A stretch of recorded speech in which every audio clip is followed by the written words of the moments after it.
Las primeras religiones de la historia. Desde los albores de la conciencia, el ser humano ha alzado la mirada hacia el cielo estrellado, ha sentido el poder devastador de una tormenta, ha contemplado el misterio de la muerte y ha buscado, incansablemente, una explicación a su propia existencia y a las fuerzas que gobiernan el mundo. De esta profunda necesidad de comprender lo incomprensible, de conectar con lo trascendente y de encontrar orden en el caos, nacieron las primeras religiones de la historia.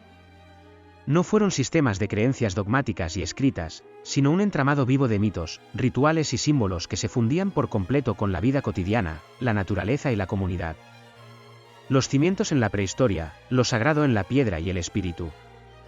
Antes de las grandes civilizaciones, en las profundidades del Paleolítico, encontramos las primeras chispas de lo religioso. El animismo constituye probablemente la forma más antigua de intuición religiosa. Para el hombre prehistórico, el mundo no estaba habitado por fuerzas abstractas, sino que todo, un árbol, un río, una montaña, un animal, poseía un espíritu o una conciencia propia. La naturaleza no era un recurso, sino una comunidad de seres con los que había que relacionarse con respeto, mediante ofrendas o peticiones para asegurar la caza o una buena cosecha. Este pensamiento se materializó en impresionantes expresiones artísticas. Las pinturas rupestres de cuevas como Lascaux, Francia, o Altamira, España, no eran meras decoraciones. Eran santuarios. La teoría más aceptada sugiere que formaban parte de complejos rituales de magia simpática, al representar a un bisonte siendo cazado y atravesado por lanzas, el chamán o los cazadores buscaban influir en la realidad, asegurando el éxito en la cacería real. Aquí, el artista era un mediador con lo sagrado, y el acto de pintar, un ritual en sí mismo. Paralelamente, emerge el culto a la diosa madre o Magna Mater. Figurillas femeninas de vientre abultado, pechos grandes y rasgos faciales poco definidos, como la Venus de Willendorf, salpican toda Europa. Estas estatuillas no representaban la belleza en un sentido estético moderno, sino la potencia fecundadora de la naturaleza. Eran símbolos de la fertilidad, tanto de la tierra que alimenta como de la mujer que da vida, encarnando el ciclo eterno de nacimiento, muerte y renacimiento. Era una religiosidad centrada en lo telúrico, lo cíclico y lo femenino. La revolución neolítica, los dioses de la agricultura y el orden. Con la llegada de la agricultura y la ganadería, neolítico, alrededor del 10.000 a.C., la relación del ser humano con lo divino dio un giro radical. Dejó de ser un cazador-recolector a merced de la naturaleza para convertirse en un productor que necesitaba dominarla. Los espíritus animistas de los animales fueron cediendo protagonismo a deidades relacionadas con los fenómenos cruciales para la cosecha, el sol, la lluvia, la fertilidad de la tierra y los ciclos estacionales. La religión se institucionalizó y se territorializa. Surgieron los primeros templos monumentales, como el de Göbekli Tepe, en la actual Turquía, construido por sociedades cazadoras-recolectoras justo en el umbral del Neolítico, desafiando la idea de que primero vino la agricultura y luego la religión organizada. Quizás fue la necesidad de construir y mantener estos centros rituales lo que impulsó la sedentarización. El animismo evolucionó hacia el panteísmo y el politeísmo. Las fuerzas de la naturaleza se personificaron, no solo había un espíritu en el río, sino que el río era un dios, por ejemplo, Api, el dios del Nilo en Egipto. El trueno era la voz de un dios iracundo, el sol, un dios en su carro cruzando el cielo. Estos dioses tenían personalidades, virtudes, defectos y caprichos humanos, pero con un poder sobrehumano. La religión se volvió una herramienta de negociación, los humanos ofrecían sacrificios, templos y obediencia, y los dioses les concedían lluvia, victoria en la guerra y orden cósmico. Las primeras civilizaciones, la religión como pilar del Estado. En las riberas de los grandes ríos, Nilo, Tigris y Eufrates, Indo y Amarillo, florecieron las primeras grandes civilizaciones y, con ellas, religiones estatales complejas que justificaban el poder y estructuraban la sociedad. Antiguo Egipto, el orden cósmico, Maat, la religión egipcia era omnipresente y su objetivo principal era mantener el Maat, el orden cósmico frente al caos, Isfet.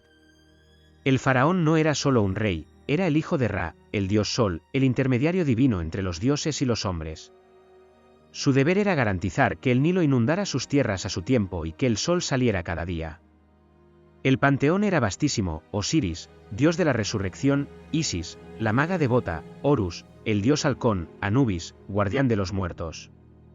Su obsesión por la muerte y la vida eterna llevó a la construcción de pirámides y a la elaborada práctica de la momificación, buscando asegurar el paso seguro a la otra vida. Mesopotamia, los dioses caprichosos, en la tierra entre dos ríos, Same, Acadia, Babilonia, los dioses no eran garantes de un orden benevolente, sino entidades poderosas e impredecibles. La humanidad había sido creada, según el mito, para servir a los dioses y evitarles trabajo. Textos como el poema de Gilgamesh o el Enuma Elish, poema de la creación babilónico, muestran un mundo donde los dioses son temperamentales y envían inundaciones y calamidades por capricho. El zigurat, una torre escalonada, era el centro religioso de cada ciudad-estado, dedicado a su dios patrono, como Marduk en Babilonia. Aquí, la magia y la adivinación, hepatoscopia, lectura de las entrañas de animales, fueron cruciales para intentar descifrar la voluntad divina. Valle del Indo, el enigma de una religión pacífica, la civilización del Indo, Harappa, Mohenjo-Daro, desarrolló una cultura sofisticada, pero su escritura aún no ha sido descifrada, por lo que su religión es un misterio interpretado a través de arqueología. Sellos con figuras como un posible proto-Shiva sentado en posición yogi y rodeado de animales sugieren raíces profundas de lo que siglos después será el hinduismo.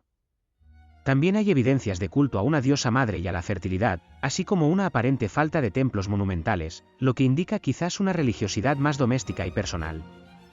Antigua China, el culto a los antepasados y el mandato del cielo. Desde la dinastía San, la religión china se caracterizó por dos pilares fundamentales. El culto a los antepasados, basado en la creencia de que los espíritus de los familiares fallecidos podían influir en la vida de los vivos, requería de ofrendas y veneración para mantener su favor y evitar que se convirtieran en fantasmas hambrientos. Por otro lado, el gobernante actuaba como intermediario principal entre el cielo y la tierra. La idea del mandato del cielo, Tianmin, surgió después. El emperador gobernaba por decreto divino, pero solo mientras fuera virtuoso. La sequía, las hambrunas o las derrotas militares eran señales de que había perdido ese mandato, justificando su derrocamiento. Legados fundamentales. Las primeras religiones, en su diversidad, establecieron los cimientos de todo el pensamiento religioso posterior. La búsqueda de significado, respondieron a las preguntas fundamentales: ¿de dónde venimos? ¿Qué pasa después de morir? ¿Por qué existe el sufrimiento? La creación de comunidad, los rituales compartidos, sacrificios, festivales, reforzaban los lazos sociales y creaban una identidad grupal cohesionada.